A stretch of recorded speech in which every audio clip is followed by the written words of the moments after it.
मारे महला में फूली छे केसर क्यारी, चलो तो दिखाऊं बिहारी।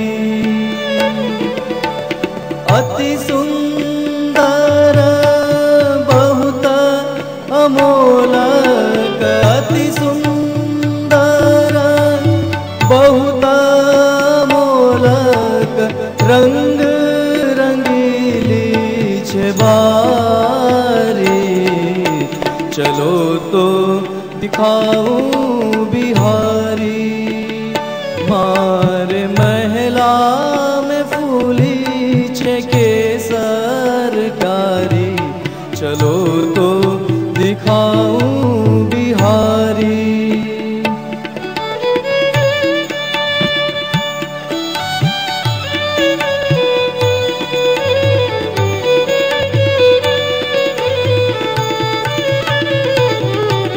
इनको प्राप्त होगा और भगवान ने उनको भी अंगीकार किया। बोलिए द्वारिकाधीश की। और ठाकुर जी की तो एक लीला में अनेक कार्य संपन्न होते हैं। गर्ग सीता में कथा है कि मर्यादा पुरुषोत्तम भगवान श्री राम ने जब सीता जी को वनवास दिया, वाल्मीकि ऋषि के आश्रम में सीता जी हैं, महाराज श्री राम यज्ञ करते थे और गृहस्थ का यज्ञ पत्नी के बिना पूर्ण नहीं हो सकता। 16,000 यज्ञ किए भगवान श्री राम ने। तो ऋषियों की आज्ञा से स्वर्ण सीता का निर्माण होता था और उनके साथ यज्ञ संपन्न होता था। 16,000 स्वर्ण सीताएं महलों में विराज रही हैं। एक दिन प्रभु श्री राम उस कक्ष में पधारे जहां सोने की सीता रखी हुई थी। श्री राम का दर्शन करके सोने की सीताओं में सीता जी का आविर्भाव हो गया। सबकी सब खड़ी हो गई और बोली, स्वामी आप हमें अंगीकार कीजिए, हम आपकी चरण सेविका हैं। आपने सबके सामने यज्ञ वेदी पर हमें आसन दिया है, हमने आपके साथ यज्ञ किया है, आप न्यायकारी राजा हैं, क्या हम आपकी भार्या नहीं है? अब तो श्री राम जी चकित हो गए कि इनको अपनाऊं तो मर्यादा उल्लंघन, और ये कह दूं कि तुम मेरी भार्या नहीं हो तो मर्यादा का उल्लंघन। हे स्वर्ण सीताओ, मैं सीतापति राम अवश्य हूं, लेकिन एक सीता का पति हूं और वो तो वन में है, तो हम कहां जाएं? क्या आप हमारे स्वामी नहीं हो? यहां भी मर्यादा देखिए। तब प्रभु श्री राम ने आश्वासन दिया, हे स्वर्ण सीताओ, द्वापर युग में तुम अलग अलग राजाओं के यहां जन्म लोगी, भौमासुर तुम्हारा हरण करके ले जाएगा और मैं उसका उद्धार करके तुम सबको द्वारिका लेके आऊंगा और एक साथ एक ही मुहूर्त में विवाह करूंगा। भगवान की लीला में कहीं उंगली उठाने के लिए स्थान ही नहीं। बोलिए द्वारिका। फिर ठंडी हो गई जय। अब क्या करें, 7 दिन तो हो गए जय बोलते बोलते। बोलिए कृष्ण कन्हैया जय हो, जय हो।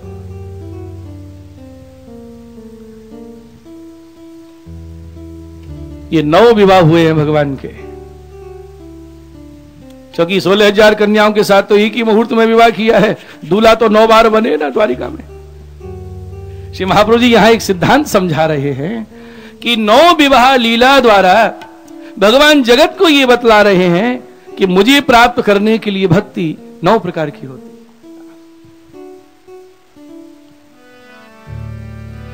श्रवणं कीर्तनं विष्णो, स्मरणं पाद सेवनं, अर्चनं वंदनं दास्यं सख्यं आत्मनिवेदन।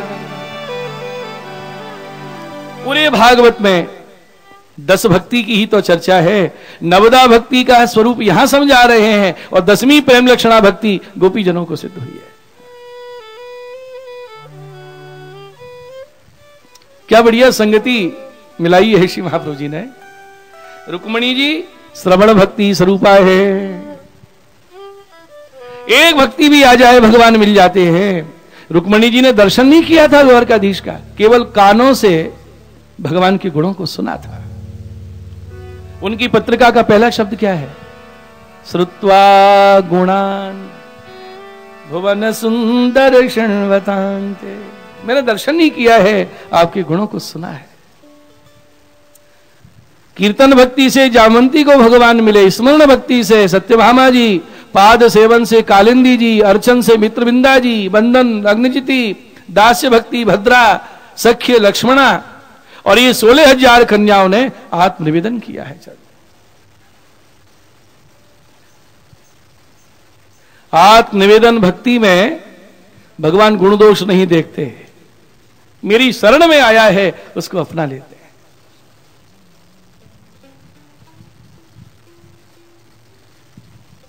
चार भक्ति का दान आचार्य शरण जब नाम सुनाते हैं ना तभी दे देते हैं।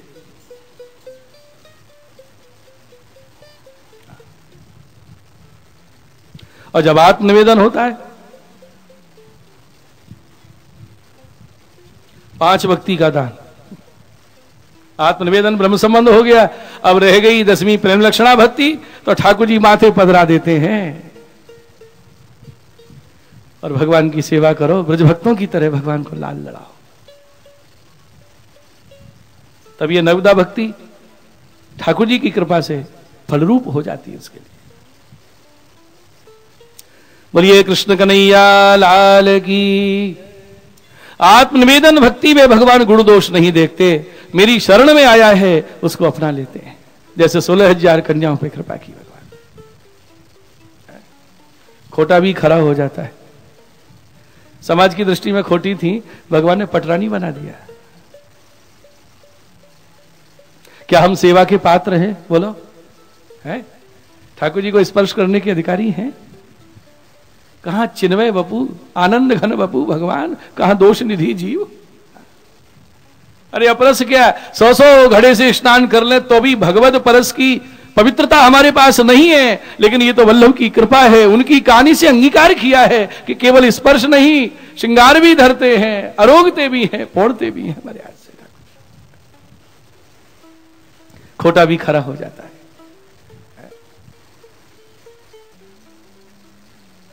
खोटा रुपया, फटा सड़ा नोट कहीं चलता है?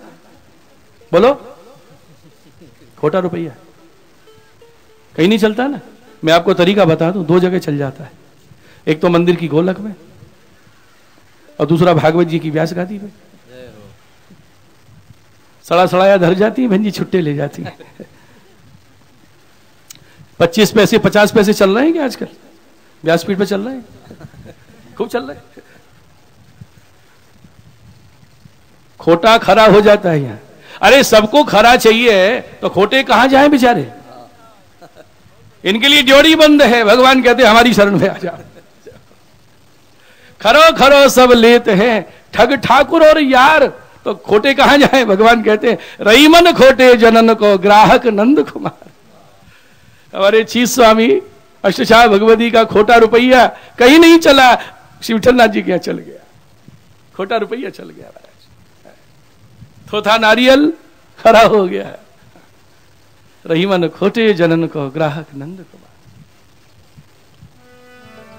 चीत स्वामी अब किशोर अवस्था में तो चंचलता होती ही है।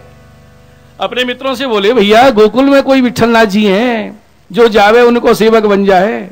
ऐसी जादू की लकड़ी फिरा देते हैं कि सब उनके चेले हो जाते। आज अपन चले उनको बना के आए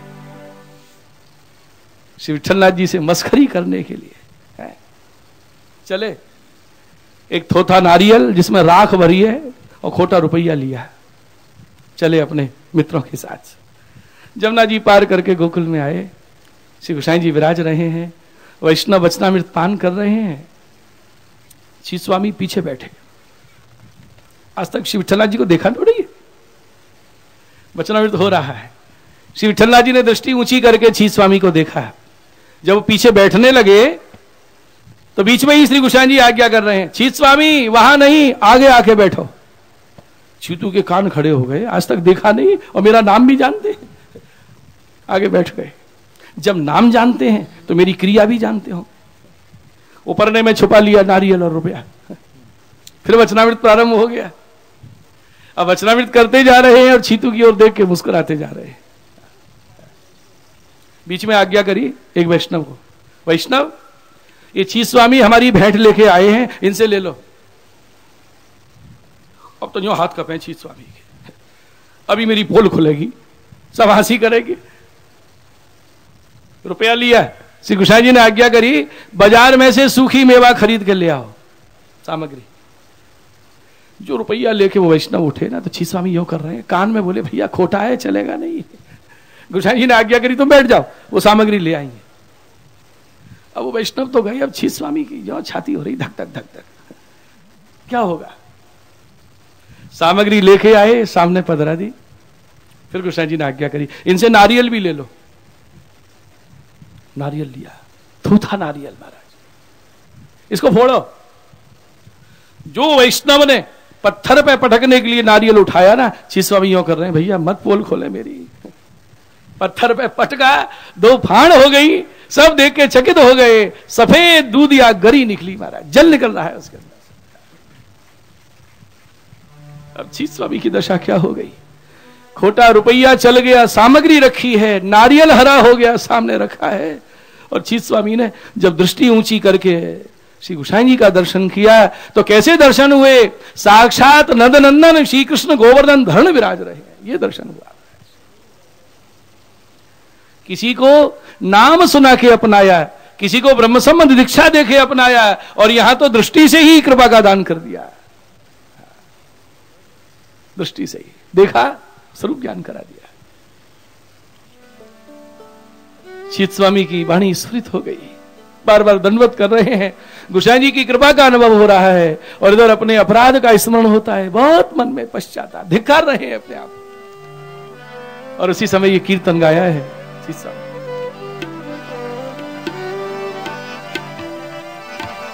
भई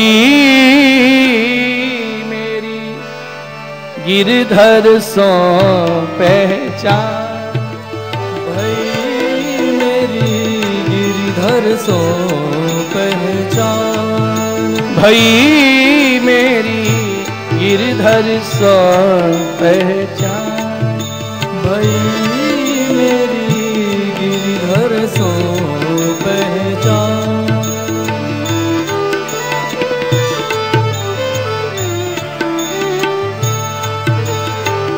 कपट रूप धरी छल में आयो, कपट रूप धर छल में आयो, कपट रूप धरी छल में आयो, कपट रूप धर छल में आयो, पुरुषोत्तम नहीं जान, पुरुषोत्तम नहीं जान।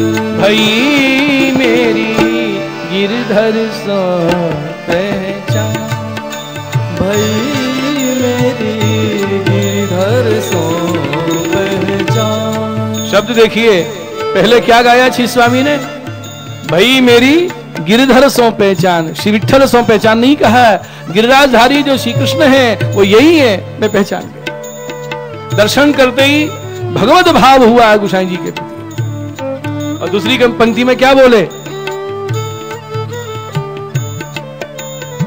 पुरुषोत्तम नहीं जान, ये साक्षात पूर्ण पुरुषोत्तम है, मैं नहीं पहचान सका।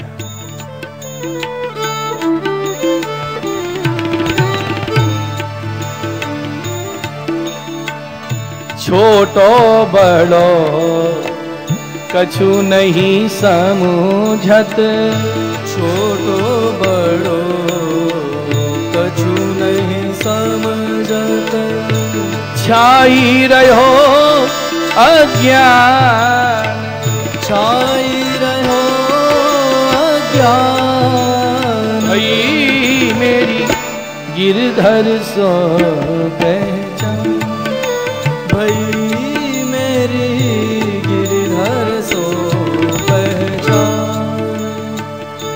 कहा मैं क्षुद्र, कहा ये पुरुषोत्तम, देखो मेरी धृष्टता। कितना ज्ञान है मेरे अंदर। और आखिरी पंक्ति में क्या कहा, किसी को नाम सुना के अपनाया, किसी को दीक्षा दे के अपनाया, और मुझे कृपा दृष्टि से देखा और स्वरूप ज्ञान करा दिया।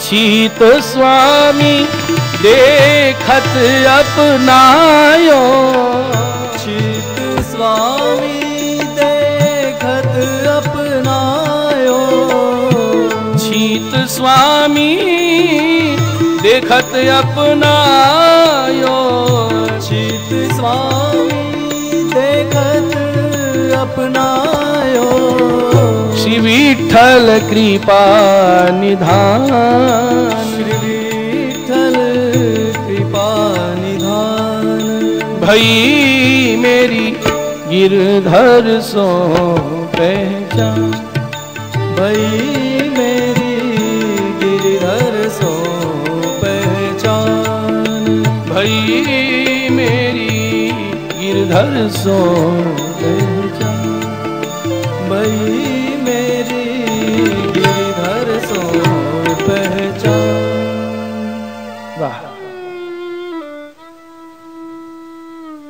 एक दृष्टि से कृपा का दान किया।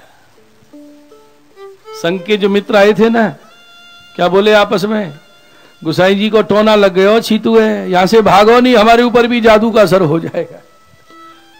जो अधिकारी थे वो शरण हो गए, जो नहीं थे वो चले गए।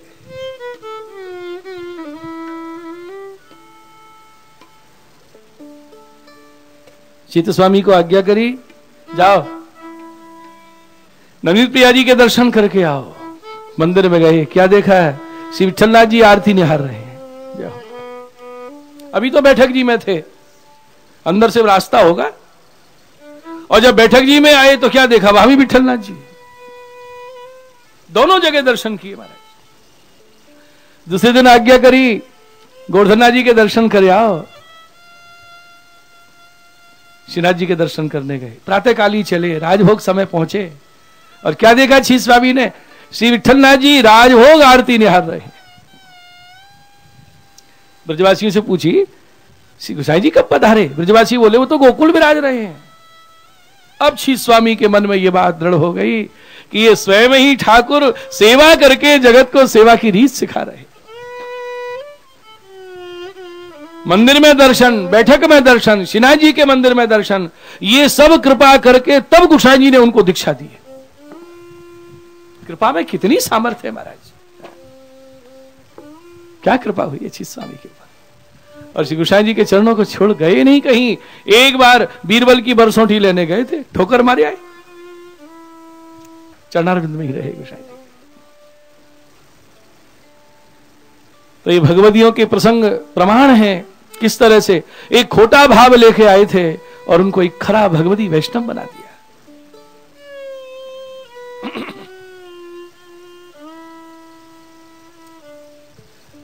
प्रत्येक महलों में भगवान विराजते हैं, सब रानियां अपने अपने भाव से सेवा कर रही हैं। और भगवान ने इस लीला में यह दिखाया कैसे मैं संकल्प से सृष्टि का सृजन करता हूं और कैसे तिरोधान कर लेता हूं। लीला द्वारा दर्शन कराया है। प्रत्येक के 10-10 पुत्र, उनकी संतानें, विशाल यादव वंश प्रकट हुआ है। और आप सुनेंगे अपने सामने ही सारे वंश का तिरोधान कर देंगे। मैं सृष्टि संरचना करता हूं, मुझे मोह नहीं होता है, सब लीन हो जाता है, मुझे खेद नहीं होता। रुक्मिणी नंदन प्रद्युम्न जी का विवाह रुक्मी की पुत्री रुक्मती से हुआ, इन्हीं से अनिरुद्ध जी का प्रागट्य हुआ। और इसी विवाह के अवसर पर दाऊ जी ने ज्यूत रुक्मी का वध किया था, धार किया था। अनिरुद्ध जी का दूसरा विवाह बाणासुर की कन्या ऊषा के साथ हुआ था। शंकर जी से वरदान में 1000 भुजा मांग ली।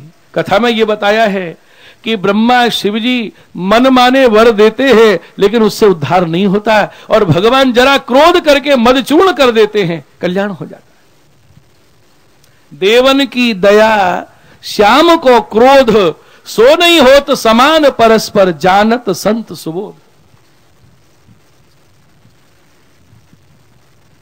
1000 भुजाओं का मदचूर्ण किया, 4 भुजाएं रह गईं। क्षमा मांगी बाणासुर ने और अपनी कन्या उषा अनिरुद्ध भगवान को सौंप दी।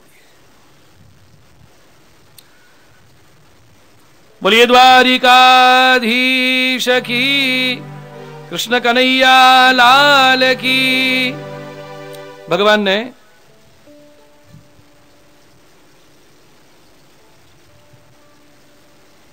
गिरगिट योनि को प्राप्त राजा नृक का उद्धार किया और बलराम जी द्वारिका से ब्रज पधारे।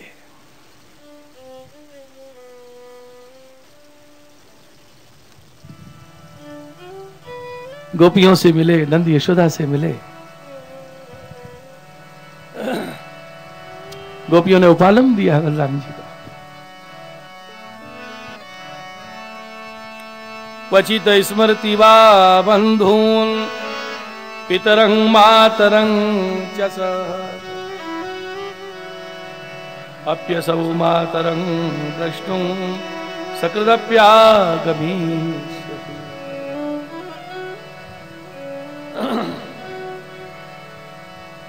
अपि वा स्मरते स्माक मनुसेवां महाभुजः। बोलिए कृष्ण बलदेव की। दाऊ जी के 2 स्वरूप मान्य हैं, एक गौरवर्ण और दूसरे श्याम।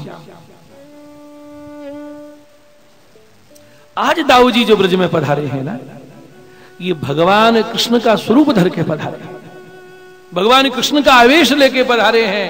श्याम वर्ण दाऊ जी हैं, पुष्टि में सेव्य दाऊ जी का स्वरूप श्याम वर्ण है। ठाकुर जी वत सेवा होती है, भगवत आवेश लेके पधारे हैं, तभी तो यमुनाकर्षण किया और गोपियों के साथ बिहार रास किया।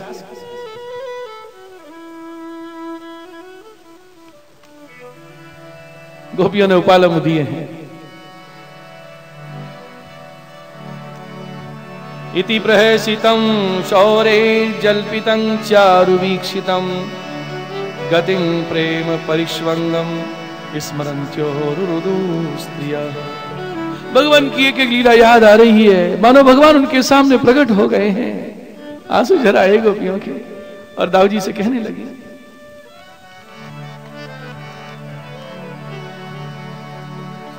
बिन गोपाल बेरिन भई कुंज, बिन गोपाल बेरिन भई कुंज, बिन गोपाल बेरिन भई कुंज, बिन गोपाल बेरिन भई कुंज, बिन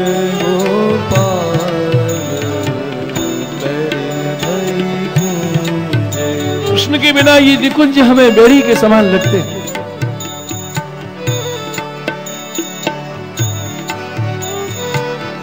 तब ये लता लगत अति शीतल, तब ये लता लगत अति शीतल, अब भई विषम, अब भई विषम ज्वाल की पुंज,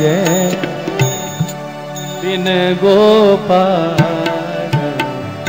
बेरिन भई कुंज,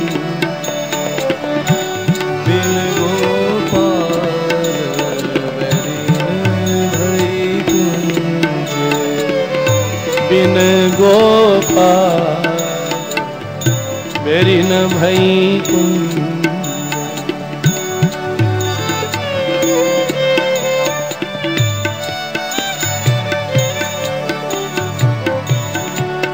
तब ये कुंजलता कितनी शीतल लगती थी, अब तो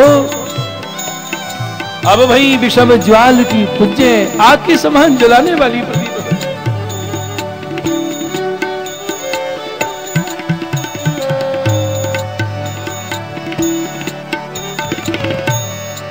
सूरदास तुमरो मग जोवत, सूरदास तुमरो मग जोवत, अखियां भई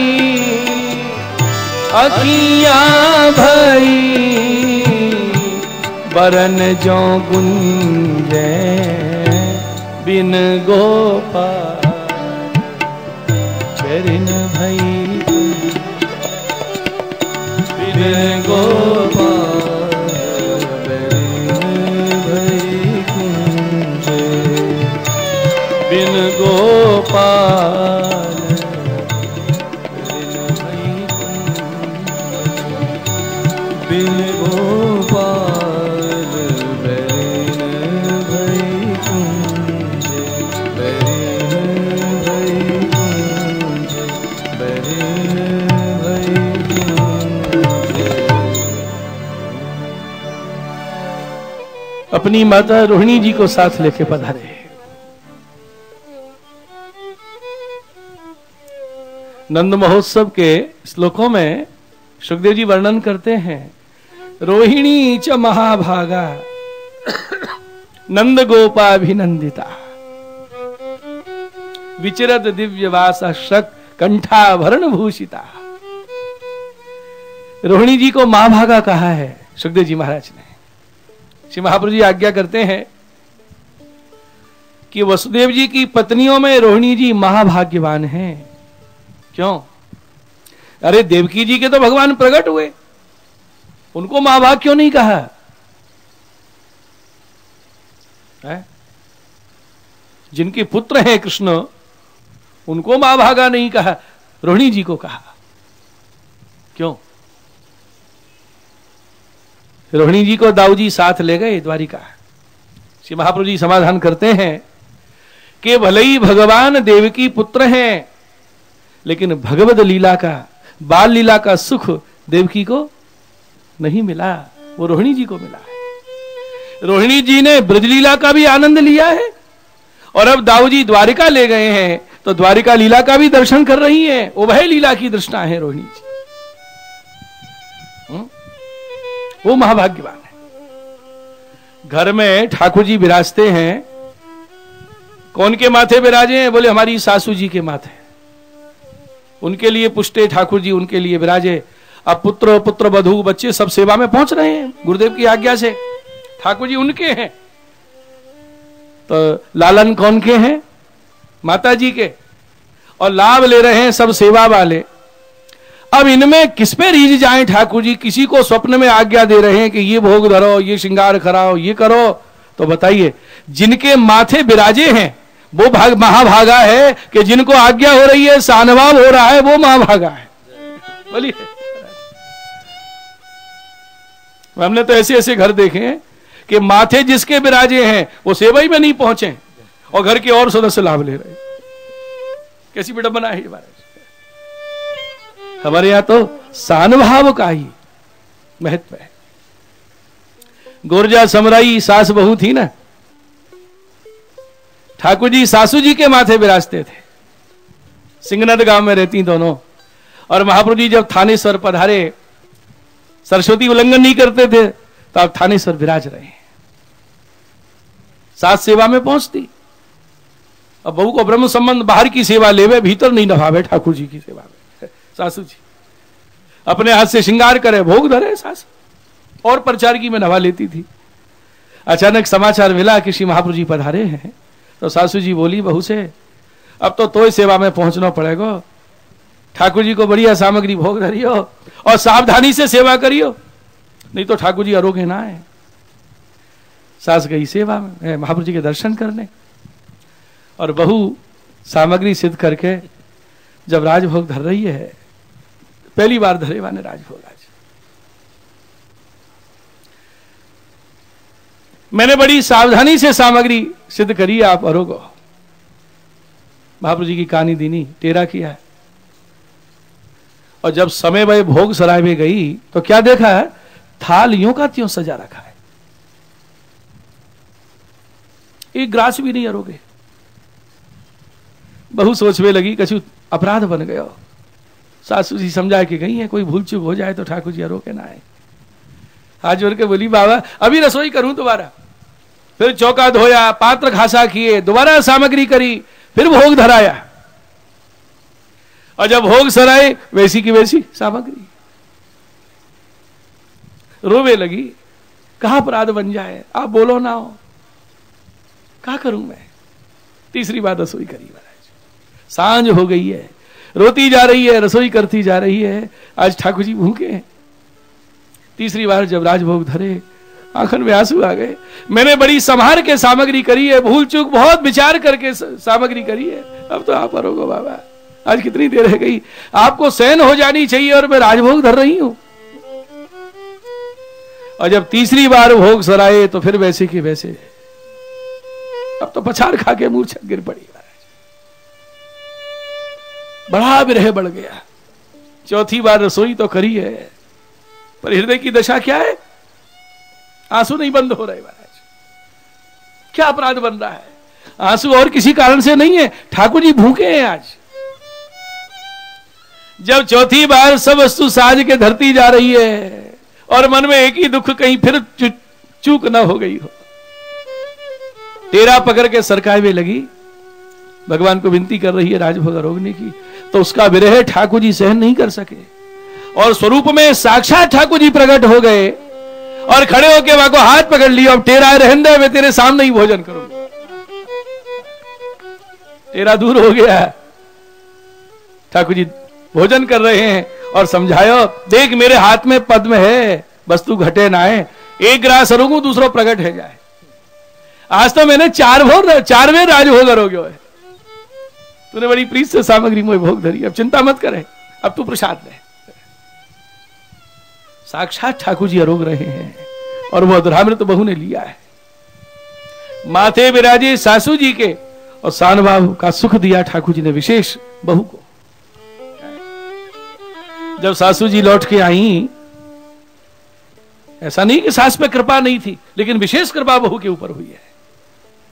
तो सासू जी को रात में सपने में आज्ञा करी ठाकुर जी ने, अम्मा तू सेवा करे, मोह रुचि बहुत है, लेकिन सामग्री तेरे बहू की हाथ की बहुत भाव है, और सेवा तू कियो कर, सामग्री बहू से करायो कर।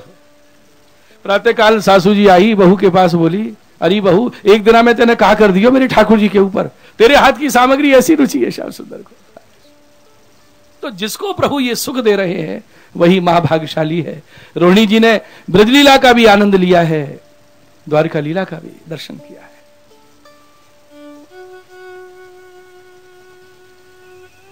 बोलो द्वारिकाधीश की। भगवान ने पृथ्वी का भार उतारा, पौंड्रक काशीराज का उद्धार, द्विध बानर का उद्धार।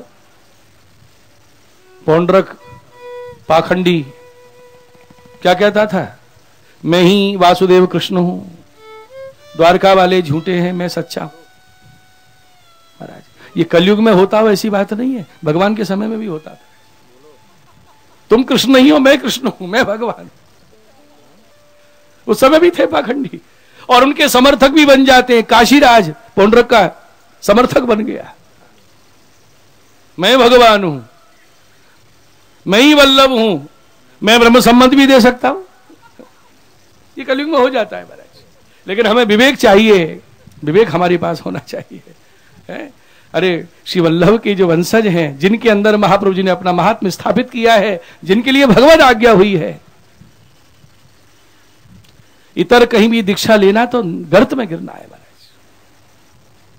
ये सब त्रुटियां क्यों होती हैं, ये भूल क्यों होती हैं, प्रवाह में लोग बह जाते हैं।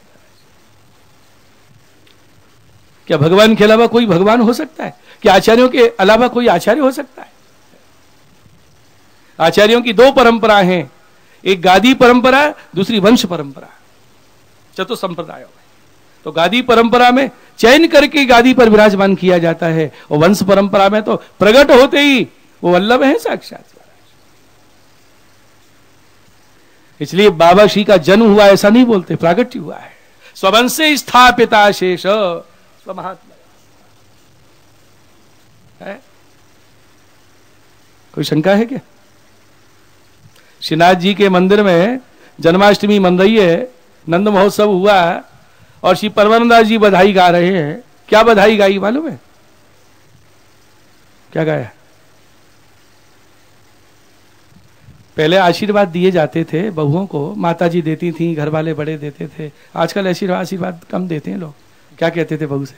दूधन धाव पूतन फलो 10 हो तेरे। ऐसा आशीर्वाद आजकल चाहिए नहीं किसी को। तो परमानंद दास जी गोपी भाव में कीर्तन गा रहे हैं और आशीष गा रहे हैं। क्या? अरे मैया एक लाला भयो है, ऐसे 10 हो जाए तो गोपियन को बड़ो सुख मिले। बधाई है। ऐसे ही 10 हो जो और हैं तो सबको सच पावे। और बाड़े वंश नंद बाबा को परमानंद जी भावे। ऐसे 10 हो। सो परमानंद दास जी का ये कीर्तन श्री महाप्रभु जी ने सुना मंदिर के भीतर। ऐसे 10 हो। तो महाप्रभु जी श्रीनाथ जी को देख के हंसे, श्रीनाथ जी श्री महाप्रभु जी को देख के हंसे। दोनों की दृष्टि से दृष्टि मिली। बेऊ मुस्कात जात फूले ना समात गात, कहे हरिदास में निहारे द्रग भर के। दोनों हंस रहे हैं। श्रीनाथ जी सारा क्या कर रहे हैं कि परमानंद जी की वाणी सत्य करनी है, अब ऐसे 10 होने चाहिए। महाप्रभु जी भी इशारा कर रहे हैं ऐसे के ऐसे 10 हों। सारस्वत कल्प में तो एक ही नंदलाला है, लेकिन यहां कलयुग में ऐसे 10 हों। ऐसे ही 10 हों जो हो रहे तो सबको सच पावे। और ऐसे के ऐसे एक ही समय में 10 विराजे हैं। कैसे? श्री महाप्रभु जी, श्री विठलनाथ जी, 7 बालक, 9 हो गए ना, और 10 में ठाकुर जी, 1 से 10 हो गए। ऐसे के ऐसे 10 हैं। और ऐसा ही आपका वंश है, ऐसा ही आपका परिवार है। वही ब्रह्म संबंध अंगीकार हो रहा है, वही कहानी से ठाकुर जी अरोग रहे हैं। सब लीला वही चली आ रही है। इसलिए कभी भी व्यामोहित नहीं होना चाहिए। इस कलयुग में कुछ अन्यथा हो जाए तो हमें अपना विवेक नहीं छोड़ना चाहिए और लोगों को ऐसे ही शिक्षा देना चाहिए। भगवान ने उस पाखंडी पौंड्रक का उद्धार किया, काशीराज का उद्धार किया। वही करेंगे ठाकुर जी और कर ही रहे। ज्यादा दिन थोड़ी चलता है तमाशा। सांब का लक्ष्मणा जी के साथ विवाह हुआ और इसके साथ बड़ी सुंदर कथा। सब मेलों में भगवान विराज रहे हैं, सबकी इच्छा पूरी कर रहे हैं और किसी में थोड़ा सा सौभाग्य मद जग जाए उसको भी दूर कर देते हैं। रुक्मणी जी के मन में थोड़ा सा आया था, भगवान ने परिहास लीला द्वारा उसका भी समाधान कर दिया। प्रत्येक महल में विराज रहे हैं, सबकी सेवा अंगीकार हो रही है। बहुत बढ़िया कथा है। नारद जी दर्शन के लिए पधारे। प्रत्येक महल में भगवान विराजते हैं, चल के दर्शन करें। सबसे पहले रुक्मणी जी के महल में गए, पलंग पे विराज रहे हैं। नारद जी को देख के भगवान खड़े हो गए। पधारो देवर्षि। कब आए? अभी आए। चरण धोए भगवान ने।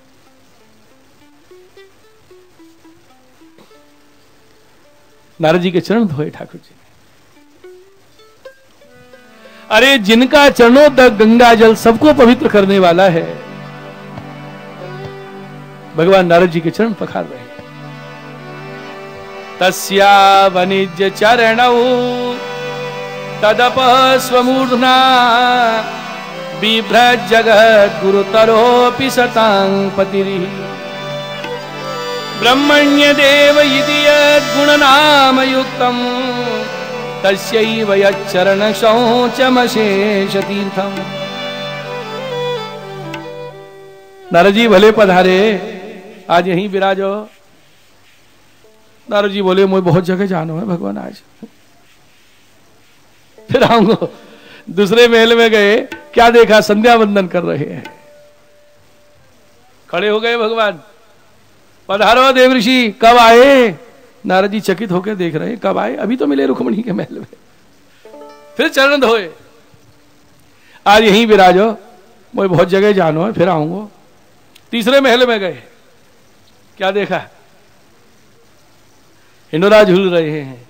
कहीं देखा संध्या वंदन कर रहे हैं, कहीं दर्शन किया अस्त्र शस्त्र चलाना सिखा रहे हैं, कहीं दर्शन किया किसी पौत्र का विवाह हुआ है, गृह प्रवेश करा रहे हैं। हर घर में भगवान की अलग अलग लीला देखी। यह है कृष्ण की लीला। भक्तों का निरोध सिद्ध करने के लिए भगवान घर में विराज के हमारी सेवा लेते हैं। सेवा भी अपने लिए नहीं ले रहे हैं, हमें कृतार्थ करने की। ठाकुर जी कहते हैं मुझे भजो, तो भजन करने से भगवान को लाभ नहीं, हमें लाभ हो रहा है। हम कृतार्थ हो रहे हैं। महाराज बोलो द्वारिकाधीश की। सवेरे से सांझ हो गई, दर्शन करते करते नारद जी उंगली पे गिन रहे हैं कितने घरों में दर्शन किए हैं, अभी तो 100 की संख्या भी पूरी नहीं हुई। भगवान आप लीला करने में समर्थ हैं, हम दर्शन करने में भी समर्थ नहीं हैं। आपकी लीला आपको ही सुशोभित होती है। देवर्षि नारद ने कहा, हे द्वारिकानाथ, मैं लोक लोकांतरों की यात्रा करके आ रहा हूं। प्रत्येक लोक में आपके ही यश का गान हो रहा है। अनुजानी हमां देव लोकांस्ते यशसाप्लुतान् पर्यटामि तवोद्गायन लीलां भुवन पावनी। 14 भुवन में आपके ही यश का गान हो रहा है। मैं बस त्रिभुवन में भ्रमण करता हुआ आपकी लीला का गान करता रहूं। भगवान श्री कृष्ण ने आज्ञा की, सुनो, मैं केवल धर्म का वक्ता ही नहीं हूं, धर्म का पालन करने वाला भी। ब्रह्मं धर्मस्य वक्ता हम कर्ता तदनुमोदिता। मैं उसका अनुमोदन भी करता हूं। मेरी योग माया से मोहित मत होना। बोलिए द्वारिकाधीश की। भगवान प्रातः उठ के मुख हस्त प्रक्षालन करके अपने ही स्वरूप का ध्यान करते हैं। द्वार पर पधार के नित्य दान करते। सुबह उठ के माता पिता के चरण स्पर्श करने के लिए पधारते। संध्या वंदन करते, वस्त्र भूषण धारण करके सुधर्मा सभा में विराजते। वहां सबका सुख दुख सुन रहे हैं द्वारिकाधीश। 2 स्थल हैं मुख्य भगवान के द्वारिका में, एक रुक्मणी जी का रनिवास और दूसरी सुधर्मा सभा। जब द्वारिका जल में विलीन हुई 2 स्थल शेष रहे। जहां रुक्मणी जी का महल है वहां बेंट द्वारिका है, और जहां सुधर्मा सभा है वहां द्वारिकाधीश का मंदिर है। सबके सुख दुख सुनते भगवान। वहां भगवान के मंत्री हैं उद्धव। आज पांडवों का समाचार लेके नारद जी आए हैं। जरासंध ने राजाओं को बंदी बना लिया है, उनकी ओर से दूत बन के जो आए हैं। भगवान ने उद्धव जी से पूछा पहले कहां जाना चाहिए। उद्धव जी ने कहा पहले आप हस्तिनापुर पधारें, क्योंकि राजसूय यज्ञ कब होगा, जब सारे राजाओं को जीत लिया जाएगा। वही राजा राजसूय यज्ञ कर सकता है जिसने सारे राज्यों को जीत लिया है। सब छोटे छोटे राज्यों ने जिसकी प्रभु सत्ता स्वीकार कर ली है। राजसूय एक सूत्र में जिसने सबको पिरो दिया है। एक संगठन बने हिंदू छोटे छोटे राजाओं का, इसलिए राजसूय यज्ञ हुआ था।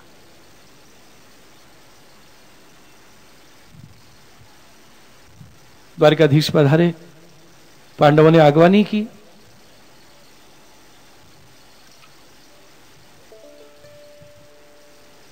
महल में पधराया।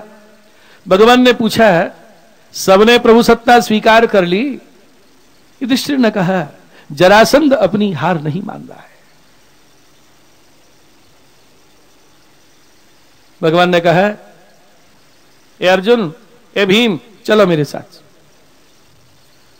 तीनों ने ब्राह्मण वेश बनाया। जरासंध ब्राह्मणों का बड़ा सम्मान करने लगा था। भिक्षा मांगी, युद्ध की भिक्षा चाहिए। जरासंध बोला ब्राह्मण होके युद्ध की भिक्षा मांग रहे हो, मैं समझ गया ये कौन है। ये अर्जुन है, ये भीम है, ये कृष्ण है। मैं कृष्ण के साथ युद्ध नहीं करूंगा, क्योंकि जो मैदान छोड़ के चले गए। और ये अर्जुन ये मेरे बराबर बलवान नहीं है, और भीम हा भीम तुल्य बलो मम। दोनों का गदा युद्ध प्रारंभ हुआ। कैसे योद्धा हैं उस काल में महाराज, कैसा सामर्थ्य, 10,000 हाथियों का बल है। लड़ते लड़ते 28 दिन हो गए, तब युद्ध विराम हुआ। भीम का अंग शिथिल हो गया, द्वारकाधीश की शरण में गए। भगवान जरासंध को जीतना तो बड़ा कठिन है। बैठ गए चरणों में। भगवान ने भीम के शरीर पर हाथ फेरा और हंस के आज्ञा दी, भीम जाओ दोबारा युद्ध करो। भीम हाथ जोड़ के बोले, भगवान दोबारा मुझे ही जाना पड़ेगा? हाँ, तो फिर 3 क्यों आए थे? मैंने तो ये समझा एक हार जाएगा तो दूसरा जाएगा। भगवान ने श्रीअंग पे हाथ फेर दिया और आज्ञा करी, सुनो भीम, पहले तुम इसलिए हारे थे कि युद्ध करते समय जरासंध को देखा था। भीम ने कहा, प्रभु तो युद्ध करते समय किसे देखना चाहिए? अरे जिससे युद्ध कर रहे हैं उसी को तो देखना चाहिए। भगवान ने कहा, यही तो भूल करी, दोबारा युद्ध करो और जरासंध को नहीं हमारी ओर देखना है। भीम बोले, तो हो गया युद्ध महाराज, लड़ना है उससे और देखना है इनको, अब आ गया जो होगा सो देखा जाएगा। भाव क्या है? भगवान के वचनों का रहस्य क्या है? पहले युद्ध किया था अभिमान से, मैं ही लड़ रहा, पराजय हो गई। और अब युद्ध करते समय भाव क्या है? मैं युद्ध नहीं कर रहा हूं, मैं तो श्री कृष्ण की आज्ञा का पालन कर रहा हूं। उनकी आज्ञा है मेरी ओर देख, युद्ध कर, परिणाम जो होगा वो कृष्ण की इच्छा है। ऐसे ही जब हम अभिमान से कर्म करते हैं, मैं कर रहा हूं, पराजय हो जाती है। और जब ये मान के कर्म करो, श्री कृष्ण करा रहे हैं, उनकी प्रेरणा से कार्य हो रहा है, परिणाम जो होगा वो कृष्ण की इच्छा, सत्य मानिए उसकी पराजय कभी नहीं हो सकती।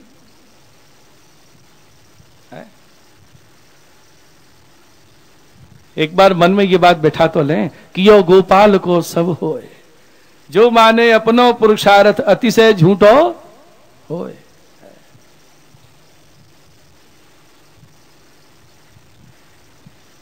कैसे कैसे लोग होते हैं महाराज, सलाह दी किसी को ऐसा करो फायदा होगा, और उसका फायदा हो गया तो क्या कहते हैं, मैंने सलाह दी ना, अनुभव की बात कहता हूं हमेशा, मेरी मानोगे हमेशा फायदा होगा। और दूसरी बार सलाह दी, बेचारे का नुकसान हो गया। उसने कहा मेरा नुकसान करवा दिया, अच्छी सलाह दी तो क्या बोले, तेरा भाग ही खराब है, भगवान की इच्छा ही ऐसी, हम क्या करें। बुरा हो गया, भगवान की इच्छा, अच्छा हो गया मैंने सलाह दी थी। ये अभिमान है। भगवान ने भीम के शरीर पर हाथ फेरा, परस होते ही सारी वेदना दूर हो गई, स्वस्थ हो गए और शरीर में शक्ति का संचार हो गया। स्पर्श ये विज्ञान है, टच साइंस, स्पर्श ये आद्य भारतीय संस्कृति है, वैदिक संस्कृति है। हमारे यहां स्पर्श किए जाते हैं, क्या, बड़ों के चरण स्पर्श, स्पर्श शब्द है। ठाकुर जी के चरण स्पर्श, गुरुजनों के चरण स्पर्श, परिवार में जो बड़े हैं आदरणीय हैं उनके बंधन चरण स्पर्श है ना। आज कितने परिवार ऐसे हैं, प्रातःकाल उठते ही पुत्र माता पिता को, बड़ों को प्रणाम करते हैं, चरण स्पर्श करते हैं, सब खत्म हो गया।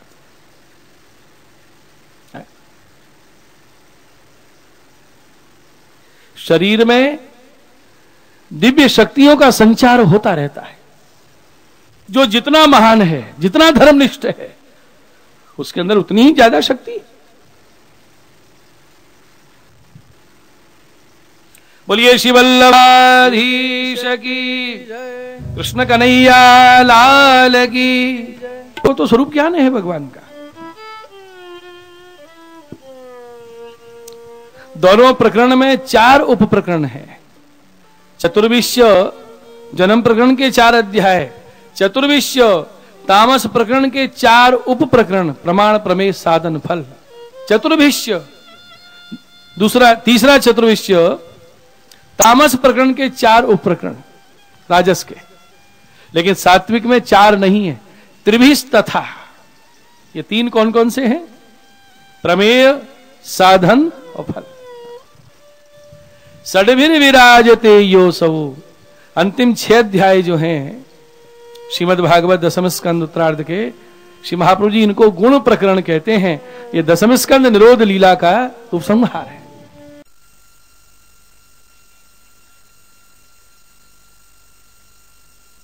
5 भागों में विभाजित दशम स्कंद की लीला। प्रथम जन्म प्रकरण, दूसरा तामस प्रकरण, तीसरा राजस प्रकरण, चौथा सात्विक प्रकरण और 5वां गुण प्रकरण। ये 5 भागों में विभक्त जो लीला है, महाप्रभु जी कहते हैं पंचधा हृदय मम, ये मेरे हृदय में। बोलिए भागवत भगवान की।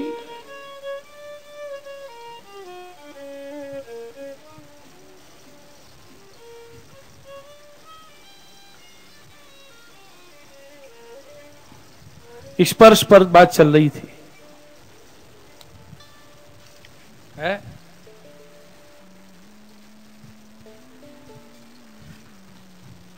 शरीर में दिव्य शक्तियों का संचार होता रहता है। तरंगे तरंगायित तो होती रहती हैं। हाथों में तरंगे आती हैं, पैरों में जाती हैं, अब पैरों से आगे तो कोई अंग है नहीं, वो तरंगे लौट आती हैं, हाथों में जाती हैं, लौट आती।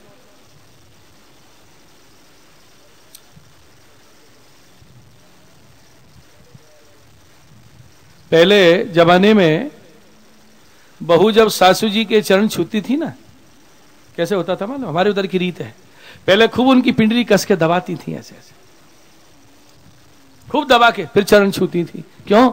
चरणों पर हाथ रखा तो उनके अंदर जो शक्ति का संचार हो रहा है, चरणों का स्पर्श करते ही वो शक्ति अपने अंदर प्रवेश करने लग जाती थी।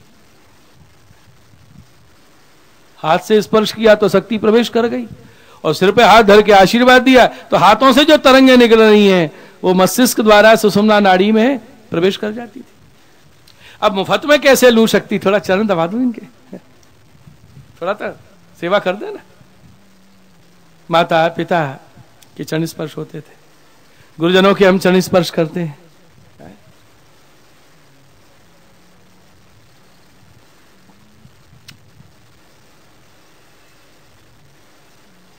भारतीय संस्कृति है ये।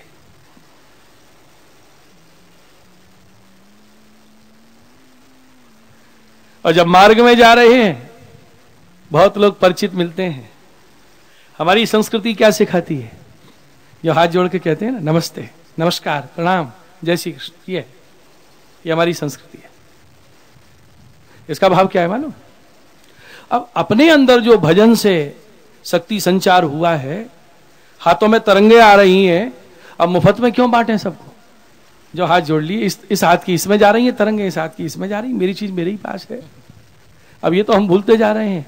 और क्या नकल की महाराज पाश्चात्य देश की संस्कृति की। जब कोई मिला, आइए हाथ मिलाइए, तेरी बुराई मुझ में आने दे, मेरी तुझ में जाने दे, हाथ झूठा हो, अपवित्र हो, कैसा भी हो, बस स्पर्श हो गया। ये हो रहा है सब तमाशा।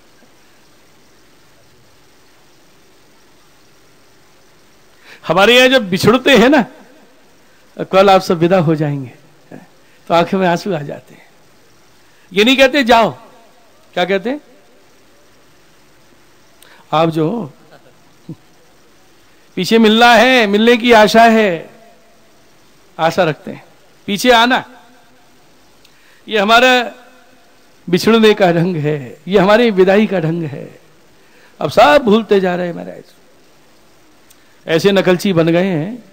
अब कैसे मिलते हैं ना, और कैसे विदा होती, ऊंचा हाथ करके यूं, हाय हेलो, मोड़ा ही मत दिखाना आज पीछे, यूं हाथ झंडा हिला दिया, आज दिखा सो दिखा, बस चला जा मेरे सामने। अरे इस दिव्य शक्तियों को, इस संस्कृति को हम पहचाने।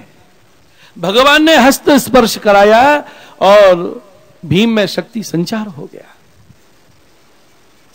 गदा युद्ध चल रहा है, देख रहे हैं द्वारकाधीश की ओर। भगवान ने घास का तिनुका चीर के इशारा किया, जरा ने इसके शरीर की संधि की है, पटका और दूसरा पैर पकड़ के चीर दिया। खेल खेल में जरासंध का उद्धार कराया भगवान ने। बोलिए द्वारिकाधीश की। पुत्र को अभय दान दिया, बंदी राजाओं को मुक्त किया, राजसूय यज्ञ प्रारंभ हो रहा है।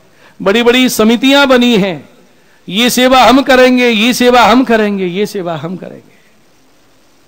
सत्य मानिए, इतना बृहद यज्ञ राजसूय युधिष्ठिर के बाद आज तक कोई नहीं कर सका।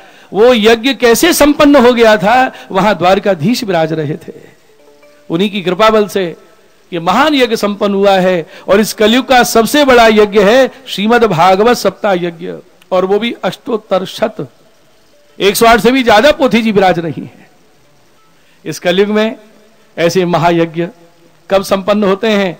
जब प्रभु विराजे, प्रभु कृपा हो, और हमारे गुरुदेव वल्लभ कुल यहां विराजे। इनकी कृपा से ही ऐसे दिव्य आयोजन प्रारंभ होते हैं और निर्विघ्न सानंद संपन्न होते हैं। आज हम इस यज्ञ की इस विराम बेला पर भगवत कृपा का, गुरुजनों की कृपा का अनुभव कर रहे हैं कि ये कार्यक्रम सानंद समापन की ओर बढ़ रहा है।